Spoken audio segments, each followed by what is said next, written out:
Now that you're here at Grief to Growth, I'd like to ask you to do three things. The first thing is to make sure that you like, click notifications, and subscribe to make sure you get updates from my YouTube channel. Also, if you'd like to support me financially, you can support me through my tip jar at grief2growth.com. It's grief, the number 2, growth.com/tip jar. Or look for tip jar at the very top of the page or buy me a coffee at the very bottom of the page, and you can make a small financial contribution. The third thing I'd like to ask is to make sure you share this with a friend through all your social media, Facebook, Instagram, whatever. Thanks for being here. Close your eyes and imagine. What if the things in life that cause us the greatest pain, the things that bring us grief, are challenges?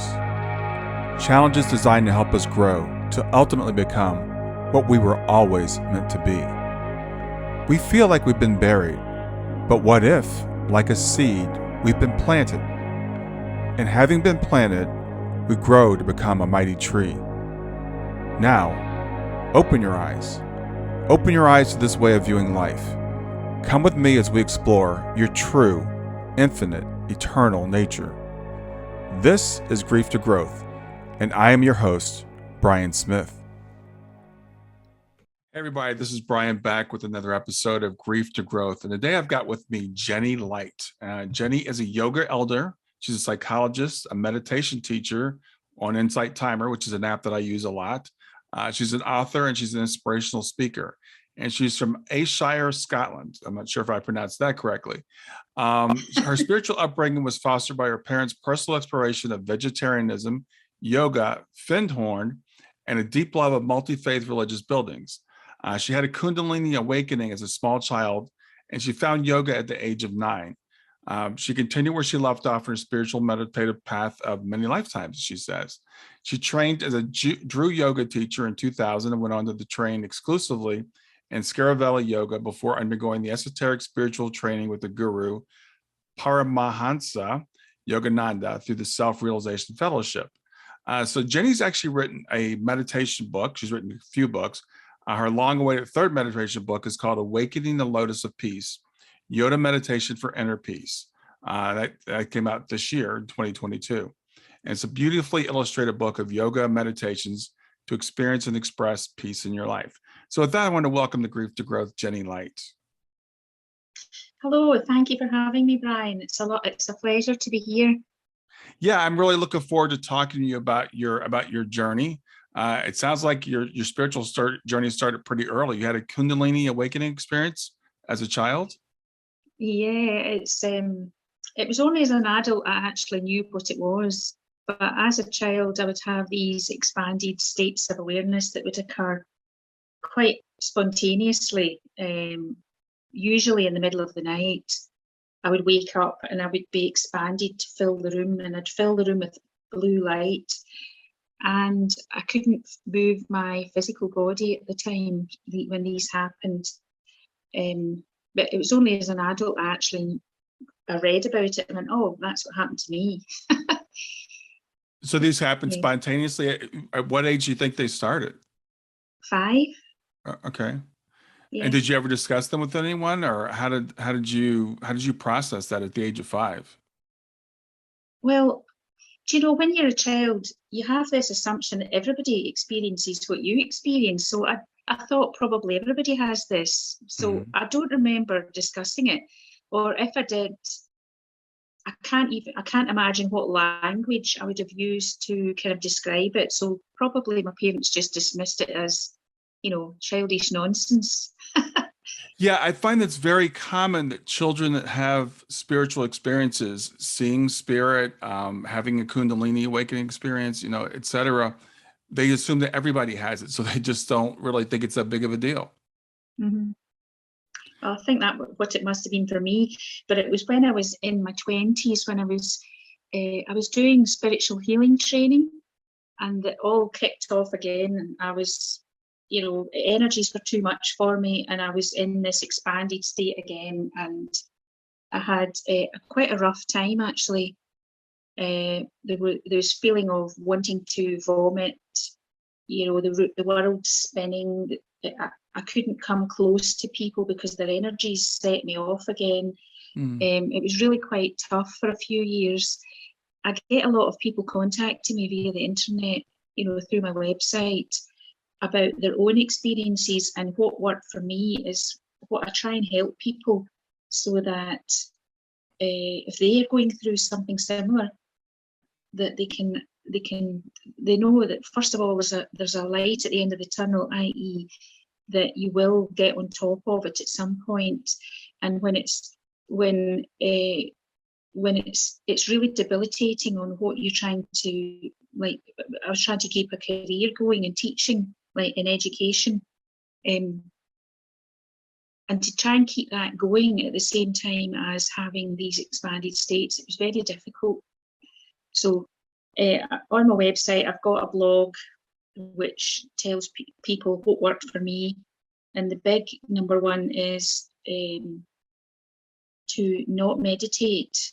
I know that sounds tough because I'm a meditation teacher, but I couldn't process it at the time. So having a space of 3 months where I didn't meditate, you know, I've meditated since I was 14, and to not meditate was really tough. It was like breaking my pattern, my routine.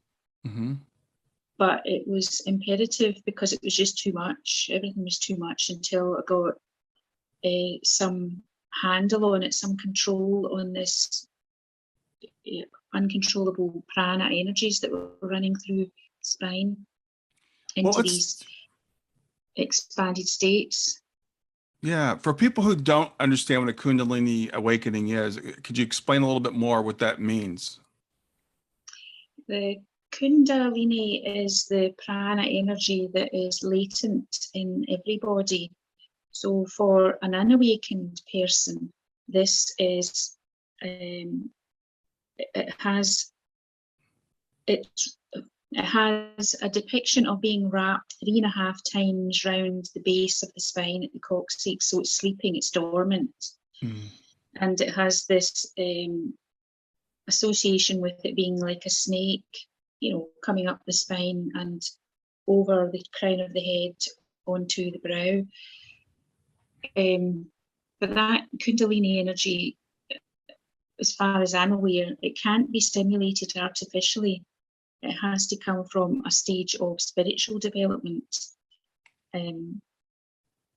But that latent, potent energy brings with it many benefits, but also it's tough at the beginning. For most people, find it quite tough until they got a level of control over it. Yeah, my understanding is it could be a very disorienting experience, as you've described it, both when you were a child, maybe not as much then, but also when you're in your 20s and you're trying to live a normal life. And I've heard of people that have had these spontaneous awakenings. And for us people who are kind of spiritual, you might think, oh, that sounds like a great thing to go through, but I hear it's pretty challenging. Well, you know, I believe that awakening is, or something similar is ahead of people that haven't experienced it. But maybe not everybody goes through a rough time. I don't know. So what do you think, prompted that to happen to you again in your 20s after going through that when you were a child and it was, I guess, dormant again for a while?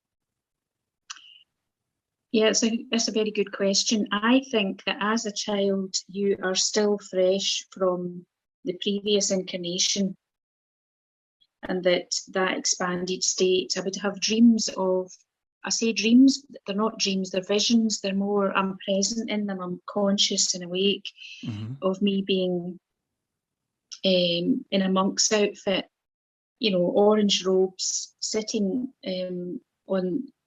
overlooking this valley, and I'm sitting in lotus position meditating. And I believe that where I was in previous lives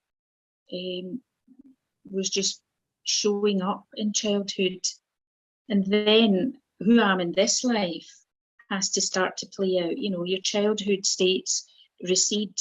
You know, children, as you've said, they are still fresh from the other world, between worlds and previous lives, and they're able to relate things that they shouldn't you would think if they were tabula rasa, blank slate, they wouldn't know these things. But children are not blank slates. They're old souls come into a fresh incarnation to have another crack at life and to find what the meaning of life is, really.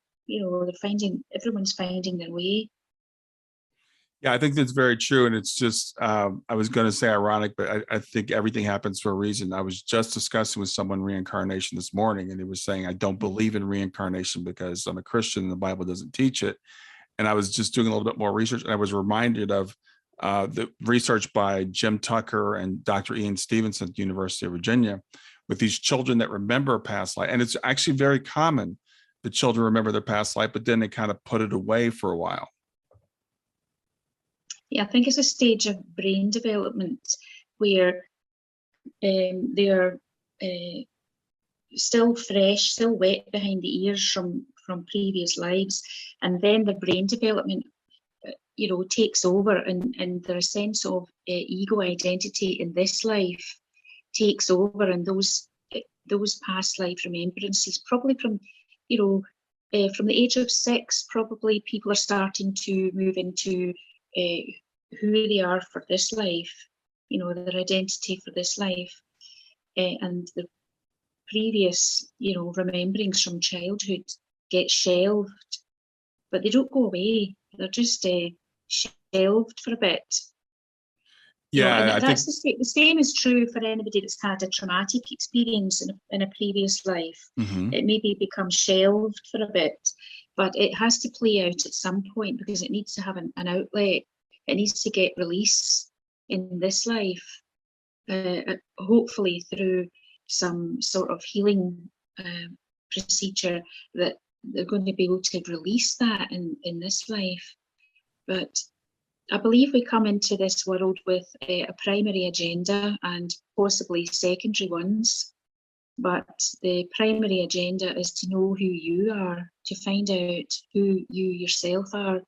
Why are you here in this life? And secondary agendas may be that you've got certain people along the way that you've contracted perhaps to help or to forgive or to release. There's a healing process that's going on. But who knows? I won't know the full picture until I've got the full picture. Yeah, that's a really good point. And it's always, I think, interesting to discuss and think about reincarnation. And as I debate this with people, and I was just formulating my response to this person. And I say the thing is, as long as it's not affecting you in this life, it's okay whether you believe it or not. But for some people, it seems to affect deeply. And sometimes doing these past life regressions and stuff can reveal something that's unresolved trauma from a previous life. That's true, yeah. I think we've got lots of opportunities to release those traumas from past lives. The spiritual healing modality was one where I took that on board because I felt drawn to it. But later I went on to use sound healing, the tuning forks, and I find they're very, very good at releasing trauma without any great detrimental effect on the person. It's not a case of coming in and spending, months and months or years in counselling. It's not really talking about the issue at all. It's just using sound, using vibration to lift that trauma out when the person's ready to let it go. Yeah, I think that's absolutely true. So you had these experiences when you were young, and then you discovered yoga. How did you discover yoga at the age of 9? My mum was doing yoga. Mm-hmm. So, I mean, it was very, very new in this. I'm talking here in the 1970, and it was very new, and churches didn't allow yoga. They thought it was Hinduism, at the time. So they didn't allow classes in churches. But my mum went along to a class, and she would come back and she would practice. And I fell in love with it there and then. I got a yoga book for my 9th birthday, and I never looked back. I begged and begged and begged to get to go to that adult class, and they finally allowed me to come in at the age of 14. And as I say, I never looked back. It was obviously, I feel so me, so grounded, so it's so right for me, the yoga path. Yeah, it's interesting. You mentioned that the churches didn't allow it. When I first started doing yoga, which was 20, 30 years ago, I remember someone in our church saying, "Oh, that's you can't do that. That's a bad thing. That's worshiping demons, or that's Hinduism, or whatever." So what is yoga to you? What is it? Why does it resonate with you so much? Well, it's a good question. Well, for the majority of people, and for me as a child, it was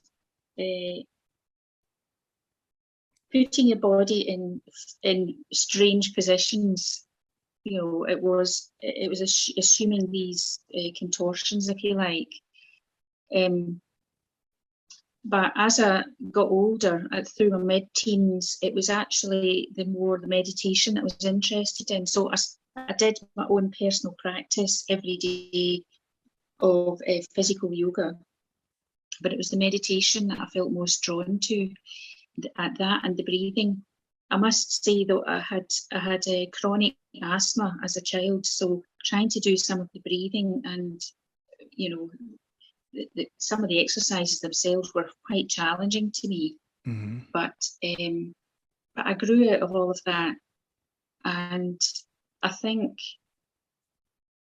to me, yoga is the path of finding yourself. So yoga, it means union, or union with the divine, union with the divine spark, and that divine spark is within each and every one of us. So it's actually we live in a world of duality, so it's hard to couch things in terms of unity when we perceive duality, as in we look out, there's them and us, there's me, and then there's all that is, that I can see, touch, taste, smell. All of that seems to be something other than me. So what we're seeking in yoga is that divine spark, which is ourselves, but it is also everything, all it is. Yeah. Now, I think, a lot of people, we think we know what yoga is, and we think of it, as you said, it's kind of like it's moved, like when you're the 9-year-old you, it's moving our body into weird positions. So it's kind of an exercise thing. And then some people think of yoga as almost a religious practice, because you're connecting with, in this case, my friend, you're connecting with Hindu gods, which is why it was a bad thing. But what is yoga meditation? So I haven't heard that term before. Yoga meditation is it's techniques of using the breath to transcend the human experience into higher states of awareness. And it's very much focused on the fact that the spine, as in not the physical spine, but the astral body, the spine is the vehicle with which we transcend the human experience. So it's bringing the awareness up through the spine, through the different chakras, the energy wheels of consciousness at points on the spine. And that whole process that's the process of meditation. But meditation itself, there's the techniques, and then the meditation itself is just that immersement in the divine, in that oneness, in the peace, the love, the harmony that transcends all really language that we can really describe it with. But there's the process, which, like verb, and then there's the noun, meditation itself. So it's in yoga, it's expressed as dharana, which is concentration, and dhyana, which is meditation proper. But in the wider world, these tend to be synonymous. They tend to be the same thing. But in yoga, it's not. yoga, it's split into the different steps of awareness. But this all has to be grounded in making yourself a better human being, living the best human life that you can. So it's not treading on other people, it's being kind, it's being loving, all of the things that you would imagine, non-harming to others. And that also means not thinking but like judgmental, bad thoughts about other people either. It's just accepting people as they are, that people are living the best version of themselves that they can at the moment. Even if you could see that they could live it better, it's for them at that moment in time. Everyone's living their best version. When we look back on our own lives, we can see, looking back at our younger selves, that we would have done things, we would have acted different. I don't think I would have changed any of the storyline of my life, but I certainly would have been certain instances that I might have acted different, toward others, to be more kind, to be more loving. But it's a process of discovery and development, isn't it? Yeah. So what I hear you saying is yoga is more than just the exercises and more than just even the breathing, but it's more of a way of life. And I think a lot of people have gotten this. We have a misunderstanding of what yoga is. It's a much broader thing than we've been taught that it is. Well, I don't, run down anybody that really enjoys doing physical movement and physical yoga, because they have their benefits too. They've been specially devised series of exercises that millennia ago were devised so that they would allow the body, the mind, the brain, the breath to become calm, and so that the whole point of physical yoga is so that then you can have a still body, a still mind, a still breath with which to then, be seated and come into quiet and meditate within. But I don't denigrate anybody that is enjoying the physical exercises, because it's a process. It's a worldwide movement, yoga, whereas before it was confined. I'm talking about the 1900s. It was confined to India. Only moved out of India with one or two swamis that moved out of India in the late 1900s. But now it's a worldwide. There's hardly anyone across the world that doesn't know that, have some concept of what yoga is, right? And it's widely accessible. It is, and I didn't mean to denigrate anybody that's doing yoga just physically or at that level. I guess what I was saying is there's different levels that we can go to, and once we start with that physical level, and that's the thing that actually scares some people. Going back to that friend, she's like, "Well, when you do yoga, you're opening up your mind," and that was a fearful thing to her. That was very scary to open up your mind to whatever. So I there are still some people I think that have that misconception that opening our minds is a bad thing. Well, it's all about having experience. So you open a little bit and you go, oh, well, that wasn't so bad. Maybe next time I'll allow myself to open a little bit more. You go, oh, well, that wasn't so bad. It feels a wee bit different, but the perception as you open a little bit feels different from being closed. But incrementally, we become more confident to say, well, all right, well, the world didn't end, I didn't die. Isn't that bad? And so we learn a bit like a flower opening to the light. We open a little bit, and then as the sun sets, the flower closes again. And then it opens a little bit more perhaps the next day, because it's allowing more brightness of spiritual light to come in. So we learn incrementally to open and close, and it's a process. Yeah, I think that's a beautiful image that you just gave. And the thing is, I would go and I would do yoga after church. I would go to church and then I go do yoga. And I was telling this friend of mine, I said, to me, this is like a continuation of my worship. It's a continuation of the prayer that I'm doing when I'm at church. But the fear that people have, and it was really interesting. She's like, well, if you open your mind, demons can come in. And I'm like, but what if I open my mind and the Holy Spirit came in? You know, why? Or I get in touch with, as I know now, my higher self or my guides or, you know, all these other entities that are there. It's not just it's evil, but that's the fear that people have sometimes when they hear the word, you know, yoga, or they hear even meditation. Well, I mean, whatever we fear, we draw towards ourselves. That's the sad thing, you know, that whatever we think, we then draw towards us. So if that is something fearful, then we're drawing that towards whatever we fear towards us. I would say for those that were struggling with fear, is just to pray, because prayer leads us into that higher states of consciousness. You know, it leads us into a safe place.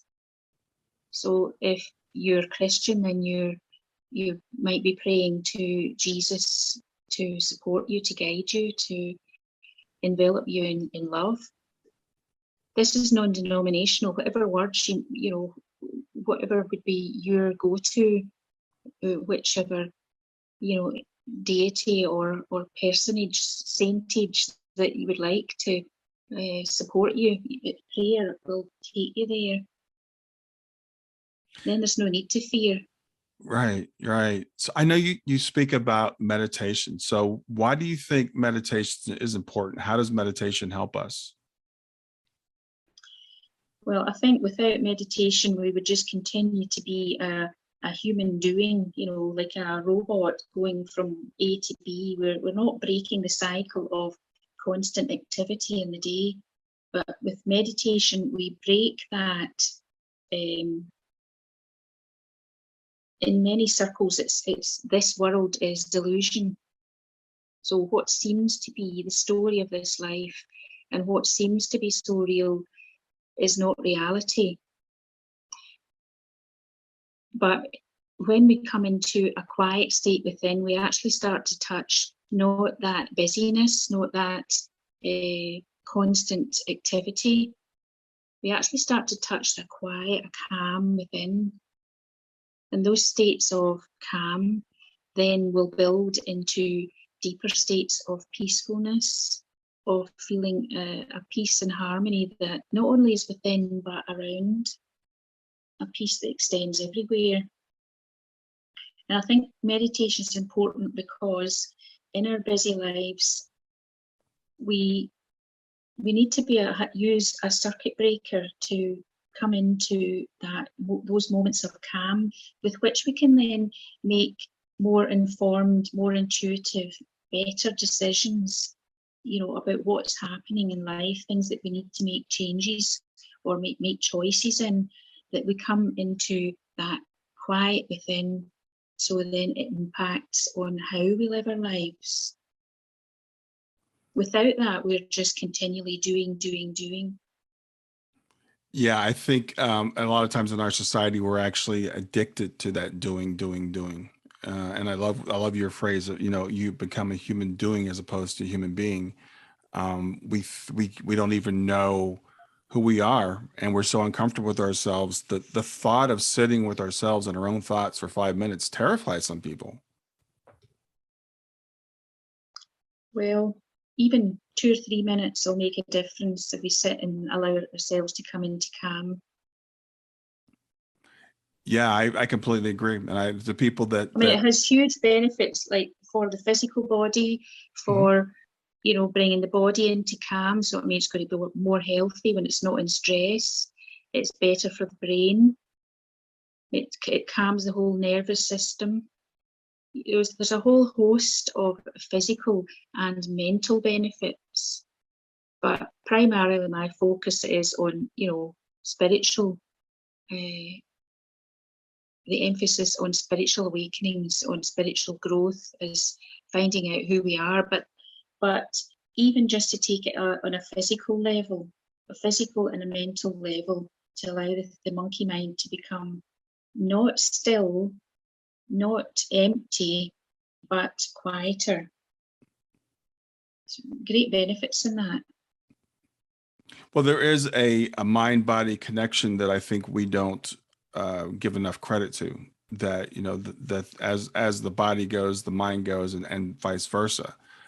So that's why, you know, those physical benefits are there, and that's a lot of times something people in the West might cling on to. You know, I can lower my blood pressure. I can, you know, reduce my level of cortisol. You know, we do all those studies and stuff, but the reason why that happens is because of the spiritual things that we're doing, the fact that we're getting in contact with our true selves, that I think that actually leads to those physical benefits. And speaking of physical benefits, I know you're in your book, your first book, Living Lightly, you talked about your journey through what we call in the United States chronic fatigue, but I know you guys call it ME. I can't remember what ME stands for, but tell me how this practice helped you with that chronic fatigue. Well, chronic fatigue was me hitting total burnout. I mean, it was very upsetting at the time. I was unable to do anything, really. Maybe if I lay still for, like, flat on my back for 5 hours a day, sort of drinking in the sunlight. I wasn't in direct light, but sort of drinking in the light of the sky. I might be able to do something, like make a meal later in the day. It was very debilitating at the time. But my journey to wellness was, I kind of decided 2 weeks after my diagnosis, I was, right, okay, that is not me. I'm going to get well. Yes, I've been got a label, but I find a label quite useful, because a label says to you, well, this is what, you know, you could have went on, I don't know, without that diagnosis, you don't really know what's wrong with you. But I'll say, okay, now I know what it is. That is a label, but I am not the label. So I'm going to get myself well from that label. So I thought, right, okay, complete change. I was always, you know, eating very healthily. I was vegan, but I went to 100% raw food diet. So I sent away for a book by Doreen Virtue and Jen, somebody or other, a raw food book, and I was just juicing and all that sort of thing, you know. I got a juicer for a $5 in a thrift shop. So anyway, yeah, went raw food diet, and I went to a spiritual healer once a week, and it was just me lying there while he worked, you know, remotely above the body, and I just came away energized with, you know, it just seemed to like charged a battery for me when I wasn't able to do it myself. I did some meditation, but for anybody that knows anything about chronic fatigue, it's an inability to process language, and, you know, the cognitive bit doesn't work.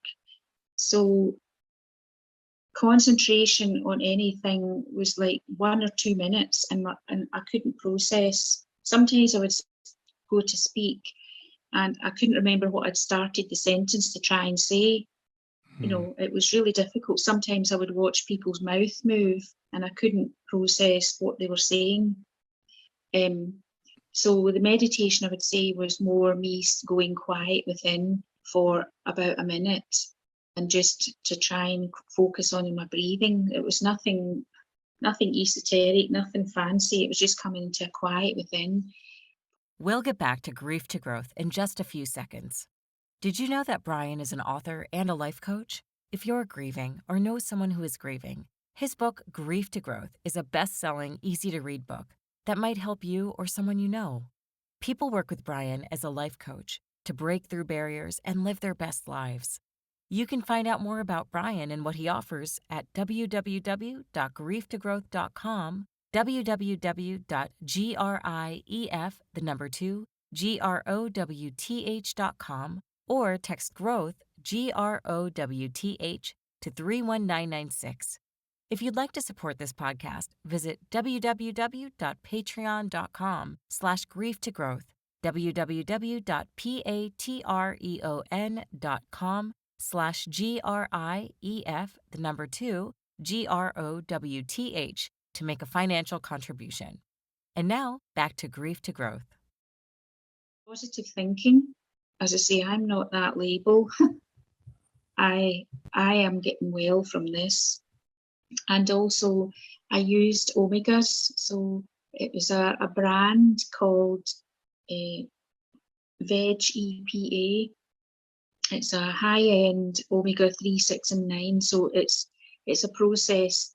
I'm not selling this stuff. I'm just saying that it worked for me by a company called iGenis. And it was really instrumental. I read a book called Mitochondria, Not Hypochondria, by a doctor, and she had said that this product was really good. So I had 4 of them for the first couple of days, and then I was down to 2 of them for a few weeks, and then 1 a day for a year and a half. But within a fortnight, within 14 days, I was thinking better, I had more energy, I was able to, get up earlier in the day. The sense of vertigo would kind of leave me by maybe about 12 o'clock, midday, and then I'd be able to do something in the afternoon. But it was a whole process, which, as you said, I wrote about in my first book, Living Lightly, A Journey Through Chronic Fatigue Syndrome / ME. Yeah, it was. I've got lots of tips on how to cope with other people's energies. When you feel everything so strongly, how to cope with the fact that electrical current running through, a phone charger, I couldn't be in the same space as electrical equipment. Or in some occasions, if there was electrical wire running through the wall, I couldn't put myself close to it. So, there were strange things like that, and very, very sensitive to sound. Very high pitched sound that nobody else can hear. So yeah, I've got how to cope with these things, tips that work. Yeah, that's great. You said a lot of really good, interesting things there. I love what you said about getting the diagnosis, because that could be a dual-edged sword.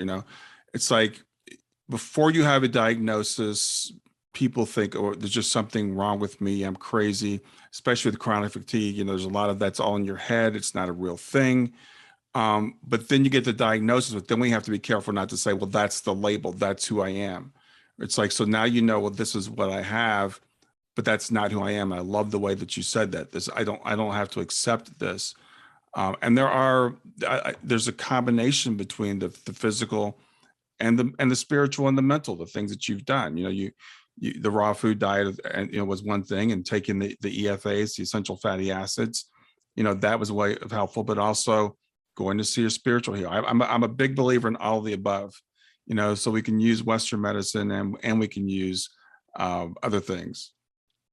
Yeah, use whatever is in your power to do, make the physical changes that you need, but make the mental ones too. The long-term goal is to put that behind. And I thought to myself, well, I've overcome chronic asthma as a child. I missed half of my schooling as a child because it was so bad. This was before inhalers and stuff like that. Mm-hmm. And I overcame all of that, Kundalini sensitivity in my 20s. And I thought, well, I'm going to overcome this. This will not, define me. Mm-hmm. Yeah, I think, as you talk about all those things, I think some of us are more sensitive to things. We're all transmitters and we're all receivers, and you talked about some things that remind me of a lot of people who have had near-death experiences, the sensitivity to electrical currents and stuff, the sensitivity to other people's energies. And so people might say, well, that's woo-woo stuff. But the fact is, our brains are putting out electrical signals. Even more, our hearts are putting out electrical signals. So when we walk into a room, our heart signals go out. I think it's like 30 feet. So when we're close to other people, we can pick up on their energies. And I think some people are more sensitive to that than other people are. But as I'm sitting here right now, there's all kinds of electrical currents going on around me that most of us ignore, but for some people, it really impacts us. Mhm. I would say it doesn't bother me so much now. I mean, I've outgrown that, Mm-hmm. but I think that every experience that we have in life has got something really precious to teach us. Yeah, so it taught me to reinvent how I live life, how I deal with the cards that I've been given. It taught me to do things differently, Mm-hmm. and I know that I've had lots of people that I've kind of coached through their own chronic fatigue syndrome. But I think ultimately it comes down to are you going to allow this to define and to curtail who you are? Now, I don't mean by that by being silly and go and expose yourself to things that are going to make you ill again. But Mm-hmm. what I mean is that you learn to pace yourself. So you have periods of rest, you have periods of activity, but you don't allow that to curtail what you really want to do in life. How can something physical actually, change you as a person? Because it's only an experience, it's only perception. Because the physical body is not who you really are. Yeah. I think that's the key to everything. That right there, the physical body is not who you are, and that's I believe that, and that's the thing about the practices you're talking about, the meditation, the yoga meditation. It really helps us get in touch with our true self and understand that this body is something that we inhabit, but it's not who we are. Yeah, it's the perfect vehicle for what you or everyone without you. The vehicle that you have is the perfect vehicle with all its flaws, with all its difficulties, with all its strengths. The perfect vehicle for which you to learn the lessons that you are as a soul, as an individual soul, need to learn. Wow, that's really interesting you said that, because I was listening to a guy the other day. He has memories of being in between lives, and he talked about having the veil put on as he came into this world, and he described a way I'd never heard before. He's like, the veil is custom made for you. It's like, it's not like it's just one size fits all, slips on everybody. And I've always thought, I'm not always, but recently I've been thinking that the body is the veil that we talk about. So I just kind of put those two things together. It's like, you're right, this is the perfect vehicle for us, but it's that veil of forgetfulness. It's that thing that as you said, as a child, we still, that real us is still leaking through, and we have those past lives memories and stuff. But when we hit about 6, our ego pushes all that out, and then we forget. Yeah, but not everybody is forgetful of who they really are. I mean, masters come in and they're fully aware in the womb. They're fully aware as a child, and they don't lose it. Mm-hmm. So not everyone goes through the veil, but that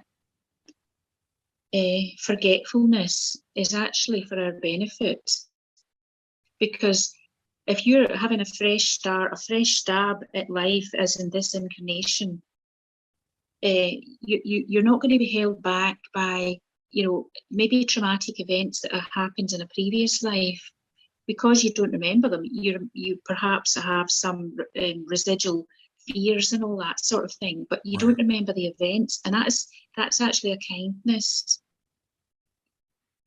Yeah, well, the thing is, I've heard people say, if we could remember everything, especially if we could remember where we came from, we wouldn't be here. We wouldn't stay here. It's too hard. So that's one of the reasons why we forget, is because it's like we think this is it. This is reality. So I have to deal with it. And if you did know that. And this guy I was mentioning, he talked about being incarnated a couple of times. And I guess the first time, one of the times he remembers, they put him in the body in the womb, and he's like, they started to put the veil on. He's like, no, I'm out of here. I'm not doing this, because that sense of separation was just too much for him to deal with. So I think we take this on, as you said, the forgetfulness is part of the plan. Yeah, I think at some stage we won't need that forgetfulness, but it's kindness. When we move into this life, it's kindness. I want to talk about your current book, Awakening the Lotus of Peace, Yoga Meditation for Inner Peace. That's a very ambitious title. So what does inner peace mean to you? And is it something that we can achieve? Well, I think inner peace is who we are. It's not, I don't think it's so much a case of achieving some unachievable goal. It's by meditation coming into that quiet and realizing that we are that inner peace. We're awakening that awareness, that knowledge within us that this is who we really are. And all the rest is just simply Maya, delusion. Yeah, I think that's beautifully said, because I think that it's about remembering, it's about recovering. It's not about becoming.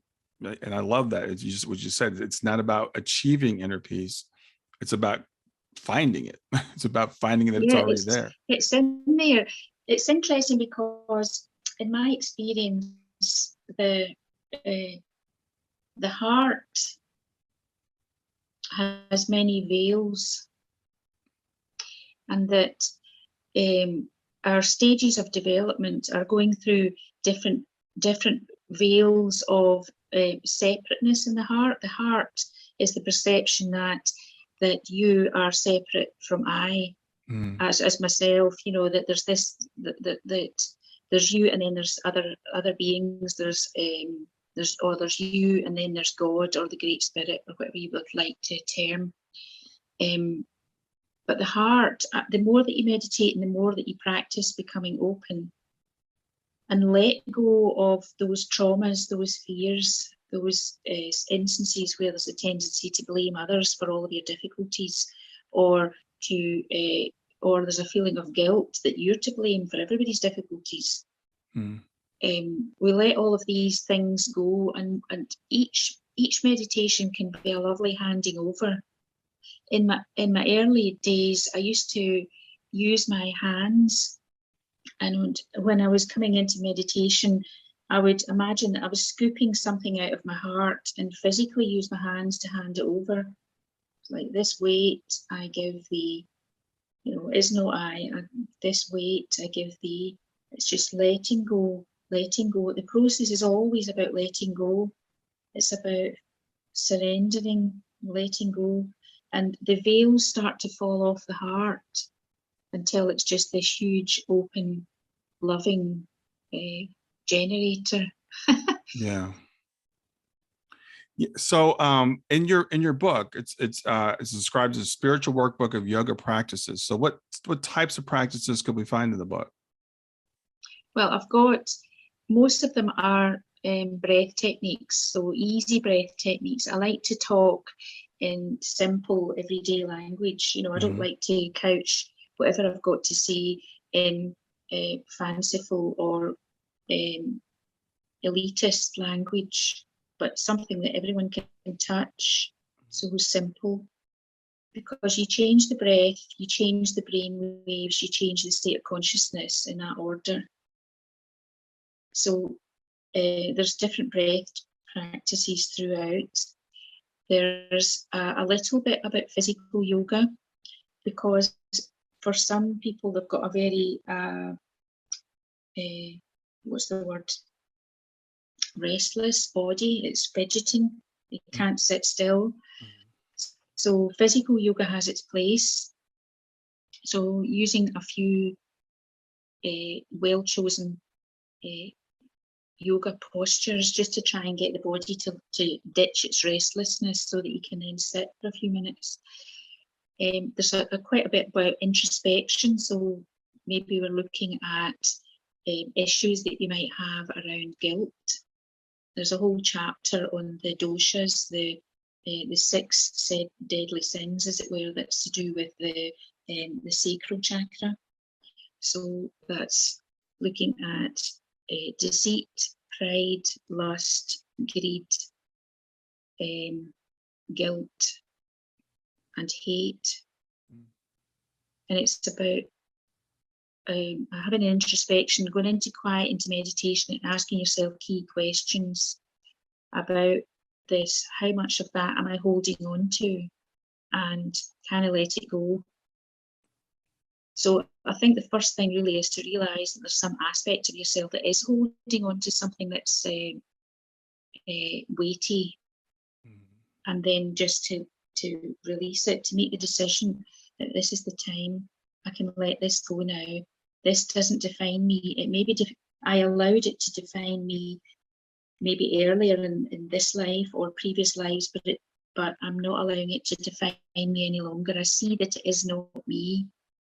It's really about deciding or finding out which of my thoughts and actions are defined by the ego consciousness, that false self, and which are by my soul or higher self. And we can feel by the weight or the type of thought dialogue that you might have with yourself, whether it's ego consciousness or whether it's soul consciousness. Soul consciousness always comes with a sense of feeling good. There's a lightness, there's a sense of rightness with it. And the ego consciousness always comes with doubt or fear. So we weigh up, is this me? If it's not me, then I can hand it over and let it go. So we're talking a lot of meditations. This is a lifetime practice in refining who you think you are to reveal who you really are. Yeah, sounds beautiful. So in terms of meditation, how often should people meditate, and how important is it to be persistent in meditation? 100% important to be persistent. Some people have different times in the day that they meditate, but I would recommend that early in the morning, before the world is really busy. I'm talking about energies here, because for those of us that are sensitive, we can feel when the ethers become quiet. That's a more conducive time to meditate than in the middle of the day, when people are, I'm talking about people that you don't even know. They could be miles away, but still you feel that frenetic buzz of their mental activity. So it's quieter, the ethers are quieter in the morning or even in the middle of the night, but I'm not suggesting anybody does that in the beginning. But choosing a time that's suitable for yourself. Some people, they can't manage that, so it has to be evening.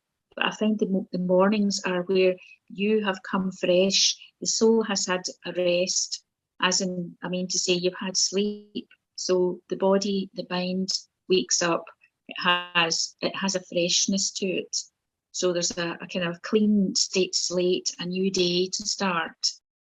But really, every breath is a fresh day, a fresh do-over, a fresh start. So you don't need to think that, I've missed this morning, I haven't managed to meditate, then I'll have to wait till tomorrow. No, just make the decision that I'm going to sit down now. I've got 20 minutes to myself. There's nothing going to be happening in this 20 minutes that's really be imposing on me. So I'll sit down and I'll choose this 20 minutes to just sit and be calm. So when I ask you how often should we meditate, I think a lot of people think in terms of daily or weekly. It sounds like you're saying several times a day. Well, I would say daily. Yeah. But basically, don't limit yourself. If you think you've missed a day, just make sure you meditate the next day. I'm trying not to be prescriptive, because it's a bit like making a New Year's resolution. It's very easy to, people get to the third week in January and they've broken the resolution. Don't be worried about that. Just do it. Yeah. I think of, for me, I like having measurements. So we talked about Insight Timer, and I know you've done some meditations on there. I love Insight Timer. I've used it for years. I've actually just switched to something else now recently, but I meditated every day for like 4 years in a row, because it would tell me what my streak was, and so that actually worked for me. But I tell people now, for me, meditation is kind of like brushing my teeth. I would not get up and go a day without brushing my teeth. And your mind it's like, you've got to keep it clean. You've got to do that meditation. And it doesn't have to be 30 minutes at a time or an hour at a time. You can meditate in 3 or 4 minutes, if you've got time during the day. Absolutely. I try and encourage people to, if they've got 20 minutes or they've got 2 minutes, make that 2 minutes your own. It's like, for those 2 minutes, you carve out a space in the ethers. It's push away the world for those few minutes, either side, front and back, beneath, above. Carve yourself a bubble of time and light, and just meditate for those 2 minutes that you've got. Make them count. Yeah, I love you're not going to get those 2 minutes back. What else were you going to do in those 2 minutes? Scroll through Instagram. Yeah, well, and you can actually reset yourself during the day. When you're having that hectic day, as you said, even if you're working in an office, sit at your desk, close your door if you've got a door, close your eyes for 2 minutes, do some deep breathing. It really, you can feel it in your body. It doesn't take 30 minutes to kind of return to that state. No, it's very, very quick to change. Make the decision that you're going to have those couple of minutes to yourself. Change the breath. Immediately that you change the breath by lengthening the exhale, then we have a change in the brain waves. The brain waves become longer and slower, and our state of consciousness then changes from the conscious mind into the calmness of the subconscious mind that we're used to going into in sleep every night. We slide into the subconscious. I'd say that my number one tip in meditation would be to not let your concentration glide into the subconscious without some control, because it'll just wander away into a state of drowsiness. Mm-hmm. Meditation is about being alert and awake, not becoming sleepy or drowsy. So it's to make sure that you go through that bottleneck, if you like, of the subconscious mind into the superconscious mind beyond that, which is calm and awake and alert. Yeah, I've never heard it put that way. I love that. So, a lot of us are concerned right now with what's going on in the world. It seems to be a crazy place. So do you think that a personal meditation practice can have an impact on world peace? Absolutely. Because remember, thought is what we are. Whatever we think is what happens. It has a great impact on the world at large. And there's this tendency to think that we are small. There's only one of us, so we're small and insignificant, and we can't make any change. I would say to not concern yourself too much with what's going on in the world. Change yourself first. Gandhi said, be the change that you want to see in the world.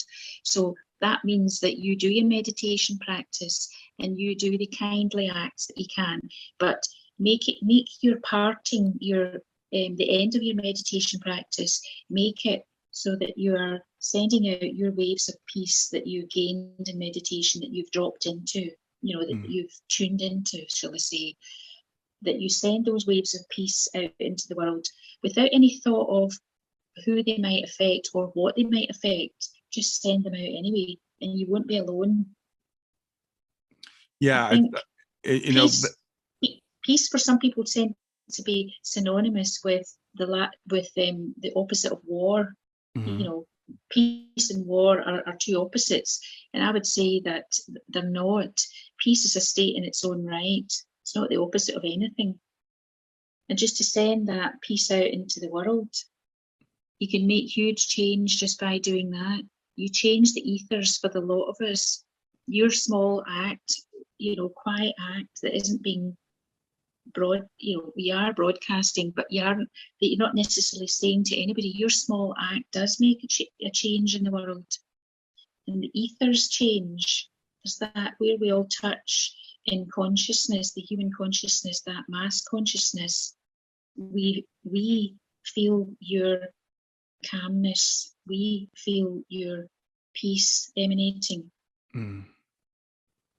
Yeah, that saying by Gandhi, I remember hearing it several decades ago now, and it just it's those really simple things that are so profound, and we don't realize the profundity of them when we first hear them. That be the change that you wish to be in the world. That's all we can change is ourselves. But the thing is, we are all connected. We are all one, and we have much more of an impact on the world than we think we do, than we give ourselves credit for. And if someone smiles at you in the morning, it can impact the way you go about your day and how you react to your family when you come home at night. And that person's smile has impacted your family, and then they go out and they do a kind act for somebody, and it ripples through the world. It does indeed. We're not separate. We're all connected in consciousness, and we feel it, we perceive it. It helps us to be the better person that we're seeking to be. Absolutely. Well, Jenny, it's been really good talking to you. Is there anything else you'd like to say as we wrap up today? I would just like to encourage people to, if they haven't got a meditation practice already, is to make the decision that they're going to take 20 minutes, 2 minutes, whatever they have, and try and meditate every day. You could use Insight Timer app or any other app for guided meditations. Personally, I prefer to just sit in the quiet. But it's whatever you're drawn to. It's going to have repercussions for your physical health. If you meditate, it'll be beneficial for your mental health, Mm-hmm. and it'll lead you more clearly on your spiritual path to awaken to who you really are. Yeah, absolutely. So I want to let people know where they can find you. So it's www.livinglightly.co.uk. Is that correct? Yes, there's a hyphen in the middle there, so it's living hyphen lightly. Yeah. Sorry about that. I should have said living-lightly.co.uk. And so I assume people can find out more about you there. Yeah, I mean, I'm happy to, converse with anybody that has, maybe they've got issues with their own chronic fatigue or their Kundalini awakening, or they really want to know how to meditate.